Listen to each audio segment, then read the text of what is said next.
A palavra de Deus no Evangelho de Cristo, segundo o relato de João, no capítulo de número 15, e nós leremos os versos de 1 até o verso de número 27. João capítulo 15, verso de número 1 até o verso de número 27. Aliás, nós vamos ler até o verso de número 11. João 15, de 1 a 11. Nas nossas santas ceias, nós temos partilhado da palavra de Deus e muito especialmente falado sobre os eu sou de Jesus. Nós já vimos até aqui alguns muito importantes e hoje, não diferente disso, vamos ver o último eu sou do Evangelho de João, que é a videira verdadeira. Acompanhe comigo na sua Bíblia com muita reverência e a atenção devida às Santas Escrituras. João capítulo 15, versos de número 1 até o verso de número 11.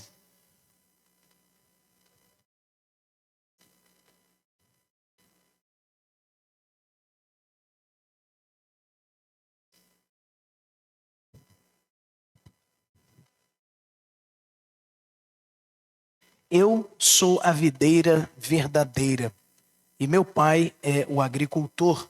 Todo ramo que estando em mim não der fruto, ele o corta. E todo o que dá fruto, limpa, para que produza mais fruto ainda. Vós já estáis limpos pela palavra que vos tenho falado. Permanecei em mim, e eu permanecerei em vós. Como não pode o ramo produzir fruto de si mesmo, se não permanecer na videira, assim nem vós o podeis dar, se não permanecerdes em mim. Eu sou a videira, vós os ramos. Quem permanece em mim e eu nele, esse dá muito fruto, porque sem mim nada podeis fazer. Se alguém não permanecer em mim, será lançado fora, à semelhança do ramo, e secará. E o apanham, lançam no fogo e o queimam. Se permanecerdes em mim, e as minhas palavras permanecerem em vós, pedirei o que quiserdes, e vos será feito. Nisto é glorificado meu Pai, em que deis muito fruto, e assim vos tornareis meus discípulos. Como o Pai me amou, também eu vos amei. Permanecei no meu amor. Se guardardes os meus mandamentos, permanecereis no meu amor. Assim como também eu tenho guardado os mandamentos de meu Pai, e no seu amor permaneço. Tenho-vos dito estas coisas, para que o meu gozo esteja em vós e o vosso gozo seja completo. Vamos orar ao Senhor. Aguardar os irmãos podem entrar antes, já para tomarem seus assentos, por favor. E em seguida vamos orar ao Senhor, dedicando nossa atenção para a sua santa palavra. Feche seus olhos, curva sua cabeça. Santo Deus, diante da tua palavra estamos humildemente suplicando tua ajuda para compreendermos aquilo que tu separaste para nós nessa noite. Nós sabemos, ó Pai, que as nossas limitações e o nosso pecado naturalmente nos impedem de perscrutar as tuas verdades tal como elas precisam ser entendidas. Mas é pela ministração do teu Espírito e não pela boca minha, de um homem pecador, é que nós te suplicamos que o teu povo seja instruído, seja exortado, seja alimentado com o pão vivo que desce do céu, que é o teu Filho, o nosso Senhor e Salvador Jesus Cristo. Dá-nos concentração e também reverência neste momento, de maneira que possamos beber água em outro momento, ou nos ausentarmos do templo apenas em circunstâncias excepcionais, a fim de que nossos olhos e ouvidos estejam abertos para observar a tua mensagem ao nosso coração. Assim te pedimos em nome de Jesus. Amém e amém. Podem sentar, irmãos e irmãs.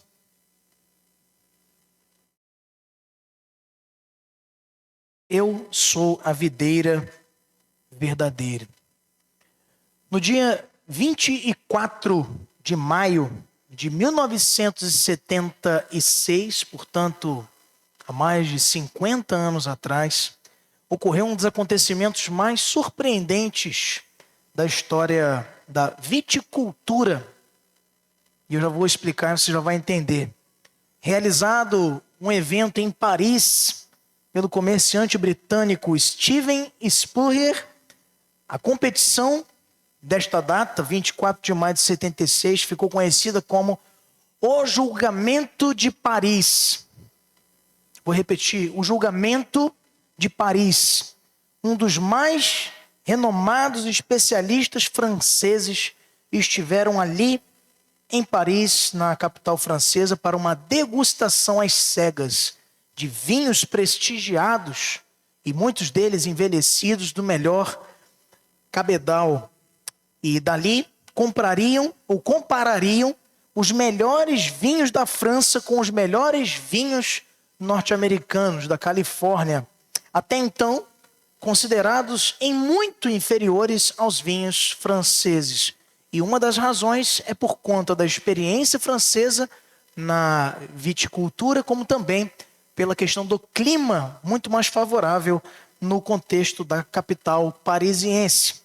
Na categoria de vinhos tintos, venceu o Cabernet Sauvignon 73 da Califórnia, superando grandes rótulos de Bordeaux da França.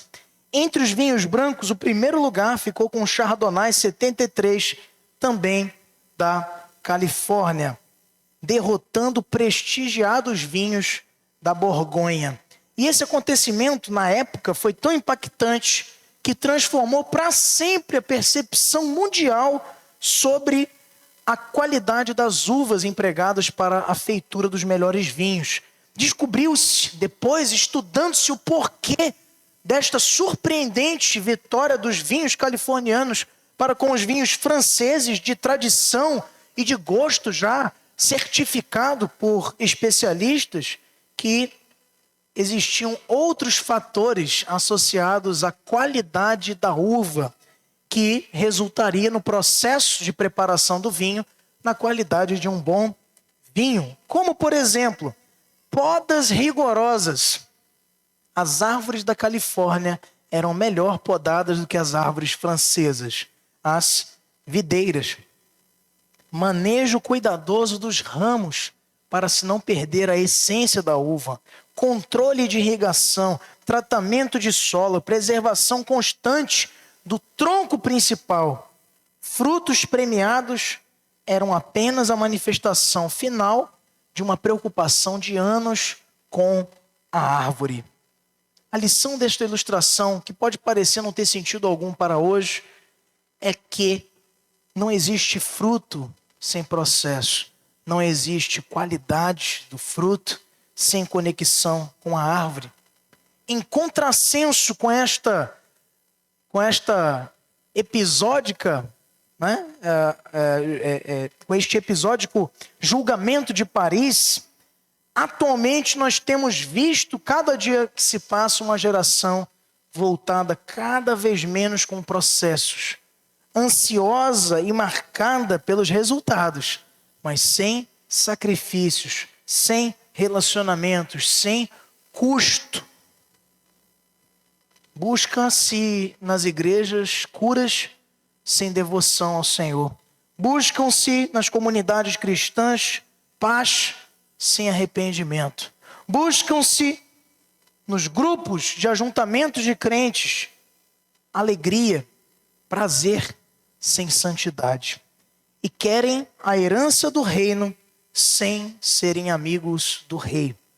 É nesse contexto que nós queremos prosseguir nessa série de 16 mensagens, sendo esta a 8ª, intitulada Eu Sou a Videira Verdadeira. Quando olhamos para o texto que acabamos de acompanhar, em João capítulo 15, vemos uma mensagem de Cristo aos seus discípulos, momentos antes da sua crucificação, ou antes de ser traído. Judas já estava a caminho já de vendê-lo, e ele estava acalmando, consolando o coração dos seus discípulos. É por isso que no capítulo imediatamente anterior, no capítulo 14, começa ele com uma palavra de conforto, dizendo-lhe aos discípulos: não se turbe o vosso coração.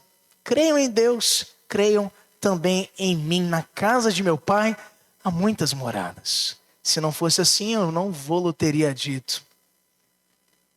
Ele está dizendo isso para um grupo de 12 homens. Na verdade, ali já eram 11, porque Judas, o traidor, já tinha se retirado do cenáculo.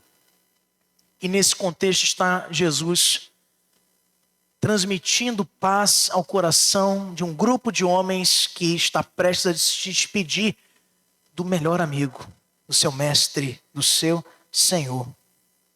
Trata-se aqui em João 15, quando fala ele da videira, da continuação do que conhecemos no Evangelho joanino, de o discurso do cenáculo, composto do capítulo 13 até o capítulo 17, quando encerra ele as instruções dadas aos 12.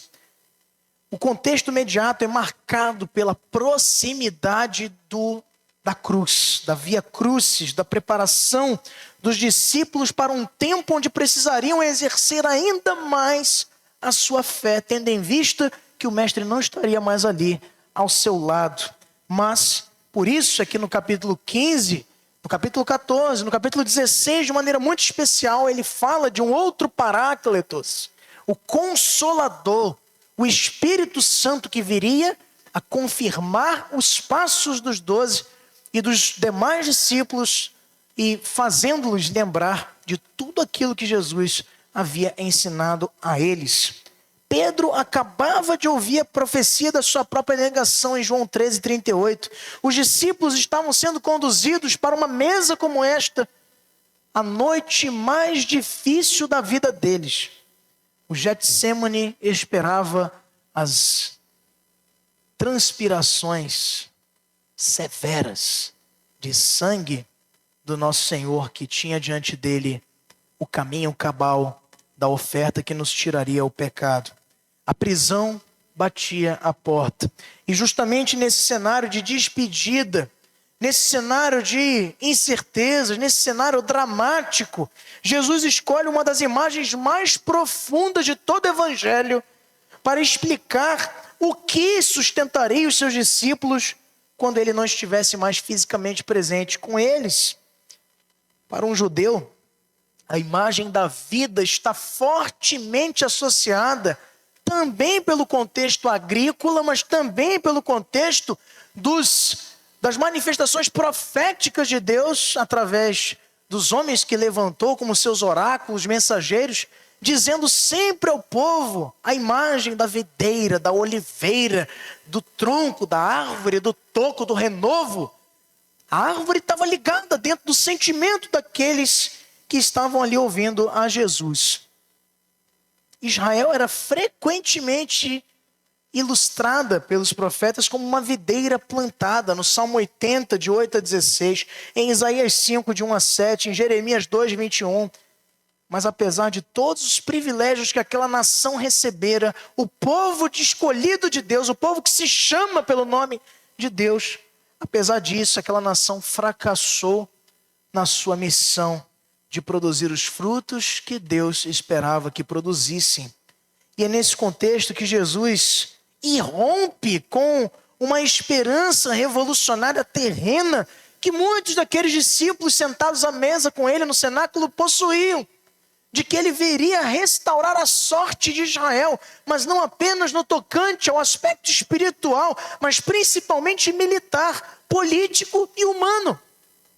E Jesus quebra com as expectativas deles. Israel não é a videira mais, fracassou, falhou, caiu. Eu sou a videira. Ele está dizendo para eles que aquilo que Israel falhou em ser, ele diz: eu sou perfeitamente, eficazmente. Eu sou o verdadeiro Israel. Eu sou o filho que obedeceu. Eu sou a fonte da vida do novo povo de Deus, da nova aliança que será efetivada no meu sangue derramado no madeiro. Donald Carson, um comentarista de alta intelectualidade e também simplicidade, no comentário do Evangelho de João, vai nos dizer sobre esse tema o seguinte: Jesus substitui Israel como o verdadeiro povo de Deus e como fonte da vida espiritual do seu povo. Portanto, mais do que uma singela associação como fazia Jesus em outras oportunidades com as parábolas e com tão maravilhosos ensinamentos, ele está aqui nos transmitindo uma verdade altamente teológica, salvífica. Eu sou a videira, eu sou a salvação que dará certo, que não vai fracassar. E nessa noite, nós queremos, meus irmãos, olhar com atenção para 3 verdades deste texto, nos versos de 1 a 11. E eu queria que você mantivesse a sua Bíblia aberta nessa porção da sua palavra em João capítulo 15, nos versos de 1 até o verso de número 11. A primeira realidade que nós aprendemos, olhando para esse texto, é que Cristo é a videira verdadeira, a única fonte da vida. Antes de falar de frutos, Jesus fala da fonte. Antes de falar dos resultados, Jesus fala dos processos. Antes de falar de ramos, fala ele da videira. Antes de falar do que nós vamos fazer, ele fala do que ele é, ou de quem ele é. Porque o cristianismo, queridos, muitas vezes associado a resultado, a recompensas, a valores, a benefícios. Ele principalmente fala de processos. Ele não começa com comportamento, com algo que você faça para ser merecedor de outro algo. Começa com quem você vai, com quem você está e quem é que está te direcionando. E a saber, Cristo deve ser o ponto de partida da nossa fé, sempre. Não pode ser fazer amigos, não pode ser estar num ambiente gostoso, adequado, acolhedor. Deve ser Cristo, a nossa fonte, o nosso alvo e a nossa direção. O grande problema dos fariseus, muitas vezes denunciados por Jesus, era justamente acreditar que a vida espiritual poderia ser construída pela observância rigorosa da religião. Mas não. Enquanto eles confiavam em tradições, enquanto eles confiavam em ritos, enquanto eles confiavam em suas genealogias, em méritos pessoais, Jesus declara que a verdadeira vida não procede desses protocolos, procede de uma união com Ele. Eu sou a videira. Em Isaías capítulo 5, verso 4, o profeta nos afirma da parte de Deus: que mais se podia fazer ainda a minha vinha, que eu não lhe tenha feito? Como quem quer dizer, o que eu tinha que fazer eu já fiz e não deu certo. Em Colossenses 2, 9 e 10, o apóstolo Paulo recomenda aos cristãos da igreja de Colossos o seguinte: também nele estáis radicados, como que plantados, radicados, fala de raiz. Nele estáis enraizados. Toda a vida da graça procede da união do crente com Cristo. Assim como também o seu insucesso vai ser devido, sem sombra de dúvidas, à falta desta união. Nós vivemos em uma cultura que fatalmente idolatra, como você sabe, a egodependência ou a independência pessoal. O homem moderno quer a todo custo ser autônomo, o dono dos seus passos, autossuficiente, autodeterminado. E o evangelho caminha em confronto direto com esta ilusão. Caminha num discurso totalmente dissonante desta ideia, desta realidade. Fala de dependência, fala de humilhação para ser exaltado, fala de levar uma cruz para trocar por uma coroa, fala de caminho estreito para chegar até o paraíso na comunhão com o Senhor. Possuem muitos proximidades institucionais com a fé. Há muitos membros de igreja. Isso é uma realidade estatística no nosso país, por exemplo. Mas há poucos crentes no Senhor.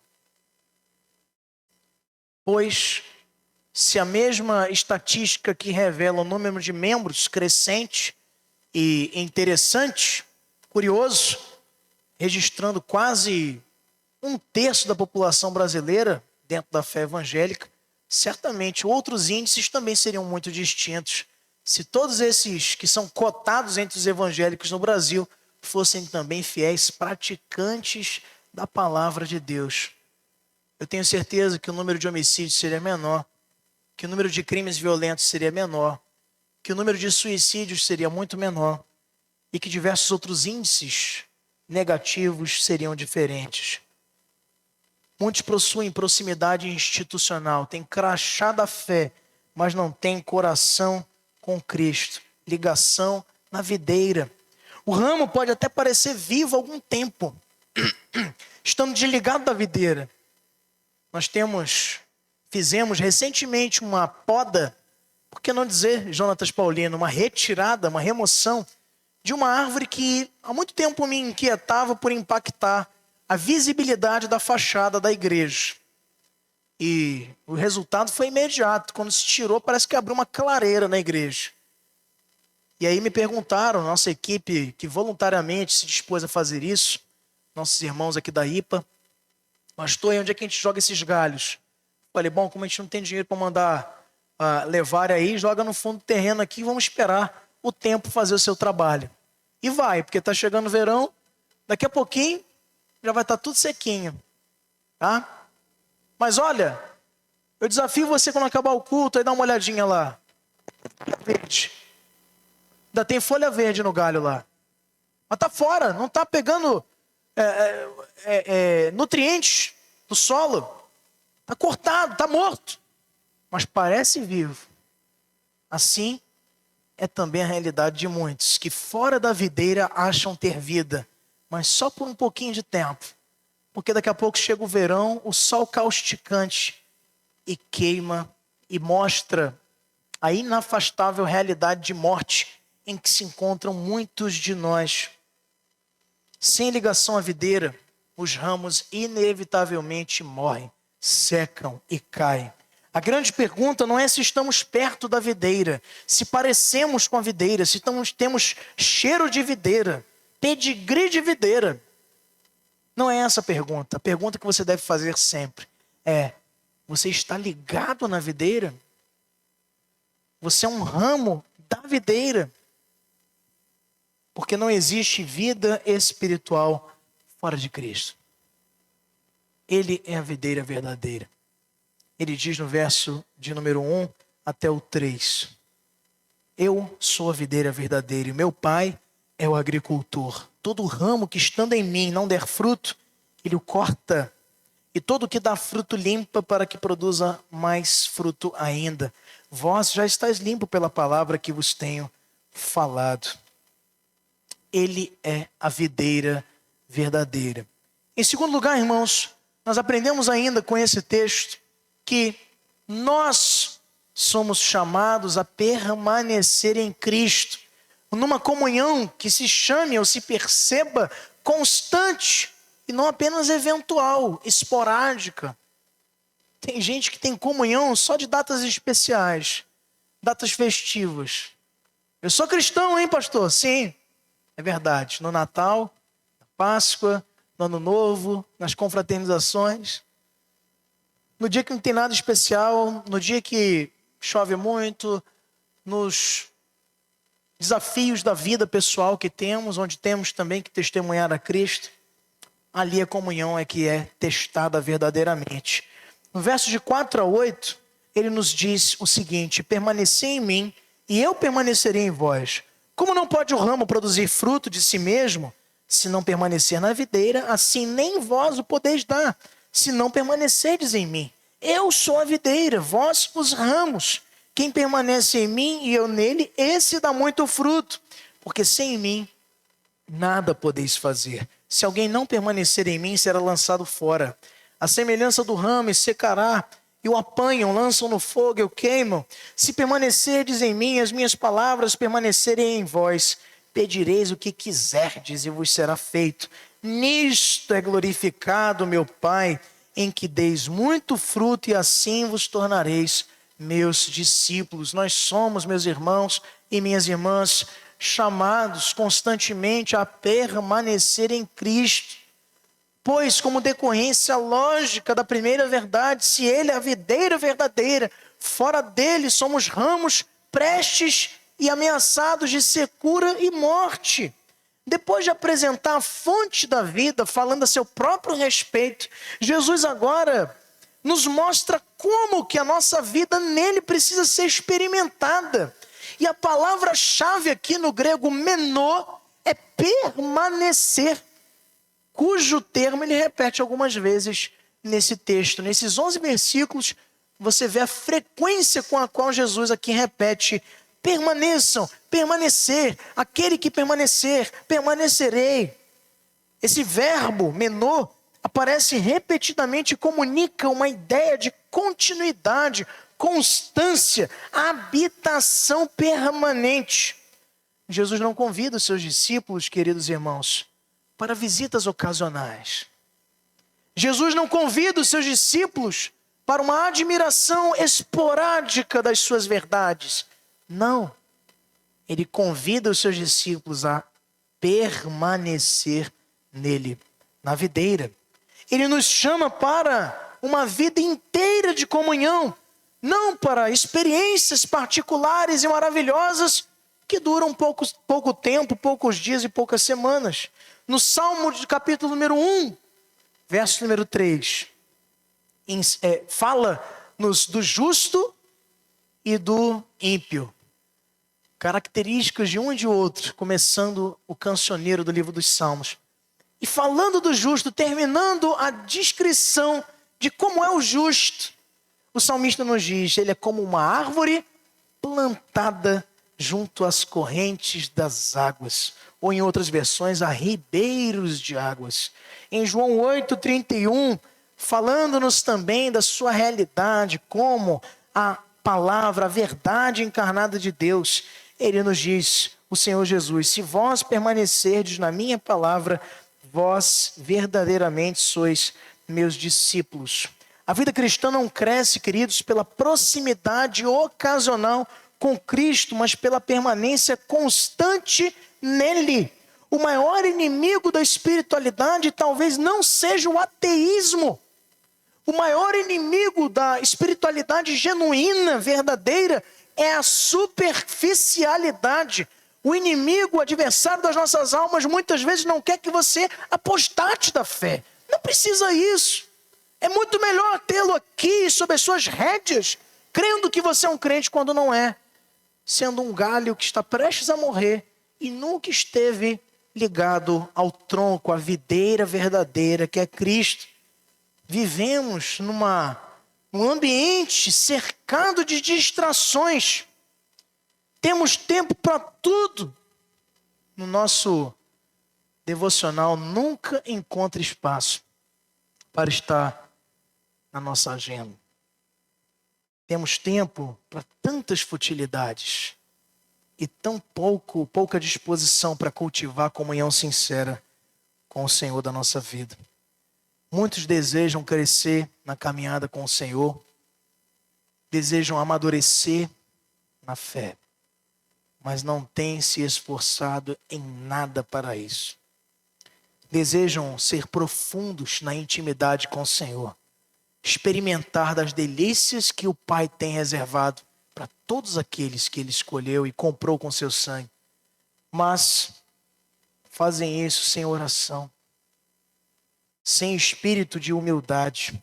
Desejam frutos, porém com galhos plantados às margens do terreno e não na videira verdadeira.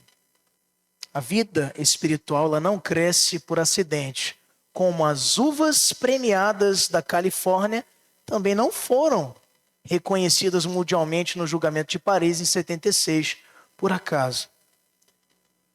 A vida espiritual, da mesma forma, cresce, desenvolve, amadurece por permanência na videira. Ainda, de repente, um outro perigo que você pode correr: transformar a vida cristã num ativismo religioso. É possível que muitos de nós desejem servir intensa e profundamente ao Senhor e ainda assim permanecerem superficiais, porque a profundidade não é devido ao número de agendas que nós fomos anotando ao longo de um ano na presença da igreja e do Senhor. É possível sim, eu escrevi sobre isso no nosso boletim do mês de junho, agora que já está disponível para os membros da igreja. É possível estar ocupado com a obra de Deus sem estar conectado ao Deus da obra. Jesus não está procurando assalariados. E procura trabalhadores. Isso é uma verdade bíblica, mas não só trabalhadores. Jesus está formando discípulos que permanecem na videira.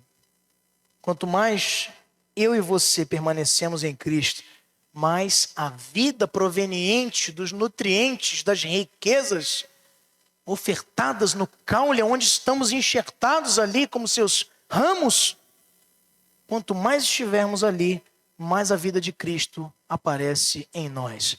E este é inclusive um grande fenômeno botânico.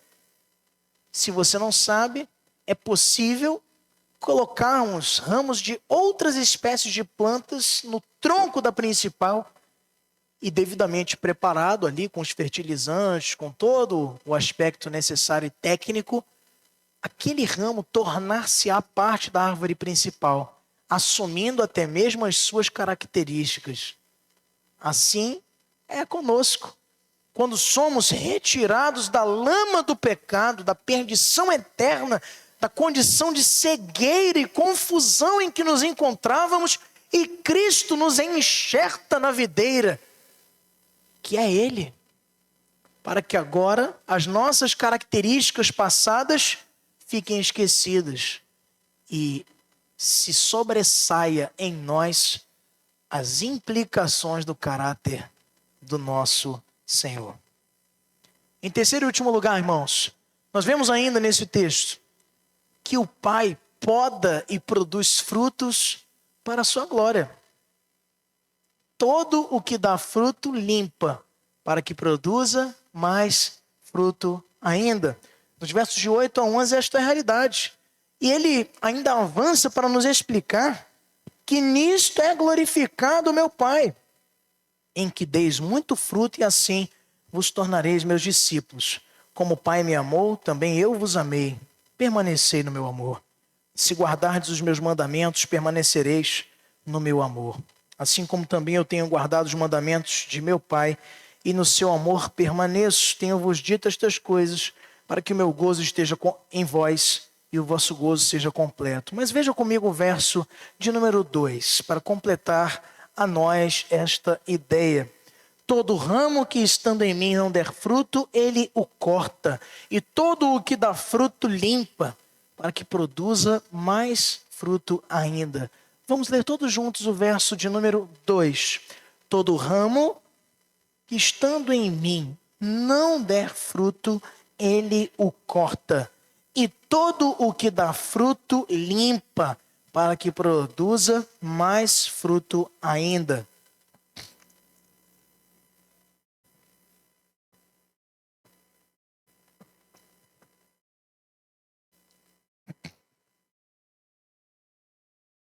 Tem muita gente que pensa que a vida cristã é uma jornada de causas e consequências, de barganhas, espiritualmente falando. E se terminássemos lendo aqui o início desse verso 2, poderíamos ser tentados a pensar dessa forma. Todo ramo que estando em mim não der fruto, ele o corta. Está vendo? Só é cortado, só é ferido, só é oprimido, só é provado, só passa tribulação, só passa luta, só é podado quem não dá fruto. Mas o texto completa-nos essa ideia dizendo: e todo o que dá fruto, limpa.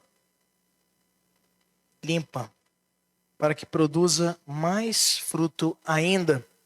E agora, nós chegamos ao clímax desta passagem. A videira comunica vida.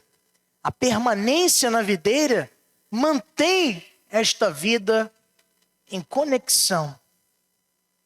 E o resultado inevitável são os frutos que são gerados. E Jesus ensina que Deus não está interessado apenas na nossa sobrevivência espiritual. Ficar na videira é bom demais, mas Ele exige desses galhos, desses ramos que somos nós, a geração de frutos. Ele ordena-nos frutificação. E por isso mesmo, até quando geramos esses frutos, Ele vai nos limpar nos podar para nos fazer enxergar a possibilidade de gerar novos frutos. Em Hebreus 12, versículo número 6, o autor da epístola nos diz: porque o Senhor corrige a quem ama. O pai disciplina o filho a quem ele ama. Em Gálatas 5, 22 e 23, o apóstolo Paulo nos diz: mas o fruto do Espírito é amor, alegria, paz, longanimidade. Frutos, correção. Duas realidades que frequentemente não são associadas, mas que eu quero te dizer nessa noite, estão dentro da mesma perspectiva divina. Fruto, correção, poda e resultados. Mas olha, a poda nunca vai parecer agradável. Eu já contei essa história para vocês e me lembro de uma vez voltando para casa, onde morávamos no Rio de Janeiro, na cidade de São Pedro da Aldeia, vizinha de Cabo Frio. E ao chegarmos no condomínio, depois da aula da manhã, ainda era uma criança, lá pelos seus 7 ou 8 anos de idade, acredito que 8 anos. E a nossa rua, chamada Rua das Hortênsias, ela era toda, quase que como as cidades, como aqui a nossa capital, Belém, com árvores assim, do início ao fim, que iam sombreando aquela rua que morávamos. E chegando desse dia da escola, vi um clarão. A prefeitura tinha passado lá, a pedido da administração do condomínio, e podou as árvores que estavam trazendo seus galhos prejuízos para a fiação elétrica. Eu me lembro que eu fiquei muito revoltado com aquilo. E eu vinha dizendo para meu pai: é um absurdo. Isso é um crime que cometeram aqui. Como é que pode, papai? Tiraram todas as árvores aqui. Como é que eu vou fazer agora para andar com a minha bicicletinha? Nesse sol causticante do verão. Passou um pouco tempo, um breve tempo, quando sai o outono e depois o inverno, e na próxima primavera, aquelas árvores já estavam nascendo novamente com seus brotos. A poda nunca parece agradável, porque não é. Ela dói. A poda remove, a poda limita, a poda confronta, mas ela é a evidência, veja só, do cuidado do agricultor. A planta abandonada, ela cresce desordenadamente. Por isso, nem todo crescimento deve ser digno de elogio. Nem todo crescimento deve ser alvo da nossa admiração. A poda, muitas vezes, é justamente o sintoma de que o Senhor está atento aos ramos que têm crescido para o lado errado. E Ele vai lá e corta, porque nos ama. Os maiores crescimentos espirituais frequentemente acontecem durante períodos de perdas, de sofrimentos, de provações na nossa caminhada. Vide exílios do povo de Israel, de Judá, períodos de cativeiro que experimentaram. Vide a sua vida e a minha também. Certamente eu digo a você, meu irmão e minha irmã, em nome de Jesus, que os momentos onde eu estive mais próximo e íntimo do meu Senhor foi quando derramei lágrimas e senti perdas e me senti pequeno e limitado. Aquilo que interpretamos como abandono pode ser justamente a ferramenta pela qual Deus está nos tornando mais frutíferos.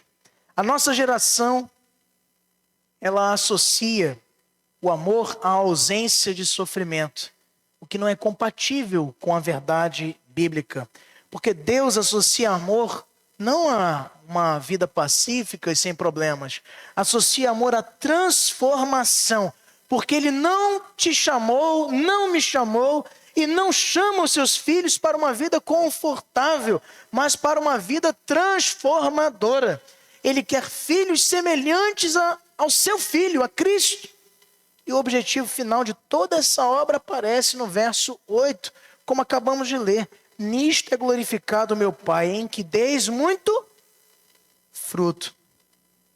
O fruto não existe para exaltar o ramo. O fruto não existe para te bonificar, para te trazer legados. Não! O fruto existe para glorificar o agricultor. É a sua sabedoria, é o seu intelecto, é a sua inteligência, é a sua sensibilidade no manejo da planta que lhe traz honra e louvor pelo bom crédito dos frutos. Não é o ramo, nós somos ramos. Poucos exemplos ilustram tão bem esta verdade como a história do advogado presbiteriano Horatio Spafford. E eu queria alguns instantes da sua atenção para contá-la. Horatio era membro da igreja pastoreada pelo grande evangelista Dwight Moody, em Chicago. E era um homem bem-sucedido, envolvido na obra de Deus, reconhecido pela sua generosidade. Mas em poucos anos, a vida de Horatio Spafford foi atingida por sucessivas podas que pareciam insuportáveis. Em 1871, o grande incêndio da empresa Chicago Great destruiu a maior parte dos seus investimentos imobiliários, comprometendo suas finanças. E enquanto ele tentava reconstruir sua vida, e ele nem sabia que uma tragédia ainda maior se aproximava.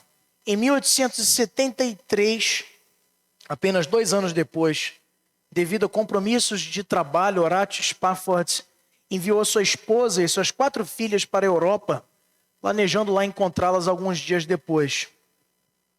E durante a travessia do Atlântico, o navio em que viajavam, o SS Ville de Havre, colidiu com outra embarcação e afundou em poucos instantes.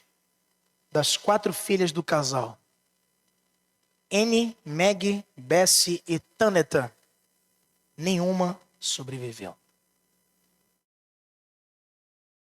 Dias depois, a sua esposa, Ana, enviou ao marido um telegrama que se tornou um dos mais conhecidos da história da igreja cristã. E a mensagem tinha 2 palavras: Saved alone. Salva sozinha.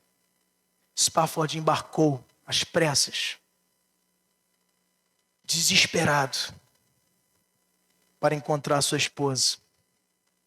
E durante a viagem, o capitão do navio chamou-o ao convés, informou a ele que eles estavam passando pelo exato local onde havia naufragado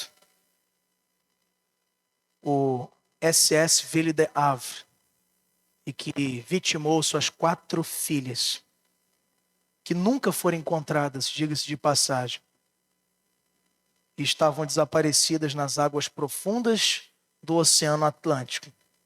Imagine aquele momento, chamado ele pelo chefe da embarcação, olhando para o mar silencioso, um horizonte sem fim, nenhum túmulo para visitar, para deixar uma flor, nenhuma despedida, nenhum adeus, apenas águas escuras guardando para sempre suas 4 filhas. E ali naquela dor quase inimaginável, Spafford poderia ter abandonado a sua fé. Mas a poda operada pelo agricultor, que é o pai, o fez agarrar-se ainda mais à videira verdadeira. E foi ali, olhando para o oceano, que Horatio Spafford, contemplando a morte de suas 4 filhas, compôs um dos mais convincentes e comoventes hinos da história da igreja evangélica. Se paz a mais doce me deres gozar, se dor a mais forte sofrer, ó, seja o que for, tu me fazes saber que feliz com Jesus sempre sou. Mas na letra original em inglês, e Marcos, eu vou aqui me arriscar, podemos contemplar ainda mais de perto a dor de Horatio e a sua resiliência no Senhor. Porque na tradução perdeu-se essa carga dramática da sua história e da música. Quer ver? No inglês diz assim: When peace like a river attended my way. Quando a paz como um rio acompanha o meu caminho. Olha o rio, olha o mar ele olhando. A despedida que não se realizara. When sorrows like sea billows roll. Quando tristezas como ondas do mar surgem rolando. Wherever my lot, tu hast told me to say. Qualquer que seja a minha sorte, você me ensinou a dizer. It is well with my soul. Está bem, está tudo bem com minha alma. O que impressiona nessa história não é a intensidade da dor experimentada por Horácio, é o fruto produzido pela poda. A poda não destruiu a fé de Horácio. A poda não destrói a fé de ninguém. A poda aprofundou ainda mais as suas raízes. Porque o sofrimento, pensem outros distintamente disso, mas pensam errado. Porque o sofrimento não nos afasta do Senhor, nos aproxima dele. O sofrimento levou Horácio a experimentar a mais alta dose da suficiência de Cristo na sua vida. Aonde nós estamos ligados? Nas filhas? Será que diria e comporia este hino tão maravilhoso se Horácio estivesse com seu coração apegado única e exclusivamente em Anne, Maggie, Bessie e Taneta, suas 4 filhas desaparecidas no Atlântico? Os ramos mais frutíferos, meus irmãos, nem sempre são os que enfrentam menos cortes e podas. Porque frequentemente os ramos mais duradouros e fortes da árvore são aqueles que aprenderam a permanecer na videira, mesmo quando o agricultor toma em suas mãos da tesoura. O objetivo final da união com Cristo é produzir frutos que glorifiquem a Deus. Não é, sinto te dizer, o seu conforto. E se for preciso te cortar, Ele vai, para que a glória do seu nome esteja preservada. Nessa noite de Santa Ceia, meus irmãos, é impossível não perceber a profunda conexão entre esse texto e a mesa do Senhor, a mesa da ceia do Senhor. O cálice que recebemos da uva é fruto da videira. E a videira do cálice, na realidade, nos apresenta para uma realidade ainda infinitamente maior. Porque o fruto, neste caso, é muito menor do que a própria videira, que é Cristo.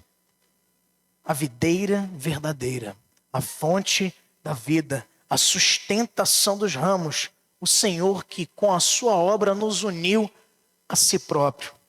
E na ceia nós celebramos mais do que uma lembrança. Nós celebramos o dia em que numa cruz, o Cristo, Filho do Deus vivo, deu-se, autopodou-se, cortou-se a si próprio, para que eu e você, de uma vez para sempre, fôssemos enxertados no tronco para a vida eterna. É Cristo a verdadeira que sustenta os ramos quando lhes falta força. E parecem até que vão quebrar e cair e secar, mas estando na videira, vão permanecer. É Cristo a videira que comunica vida aos que estavam espiritualmente mortos. É Cristo a videira que comunica e produz frutos que jamais conseguiríamos produzir sozinhos. É Cristo a videira que permanece fiel quando a nossa fé vacila. É Cristo a videira que suporta as podas que serão feitas muitas vezes para nos tornar mais frutíferos. É Cristo a videira que transforma pecadores, galhos mortos, em servos úteis. É Cristo a videira que nos une uns aos outros no seu corpo, chamado a igreja. É Cristo a videira que alimenta a nossa esperança nos dias de tribulações. É Cristo a videira que nos sustenta até o último dia. E é Ele a videira que nos conduzirá ao grande banquete eterno, nas moradas que nos preparou junto ao Pai. Como escreveu João Calvino, tudo quanto possuímos para a salvação encontra-se em Cristo. E dele flui para nós como da fonte para os canais, como do tronco para os ramos da videira. Na ceia celebramos a videira ferida, mas não derrotada. Na ceia celebramos o sangue vertido, como da uva amassada.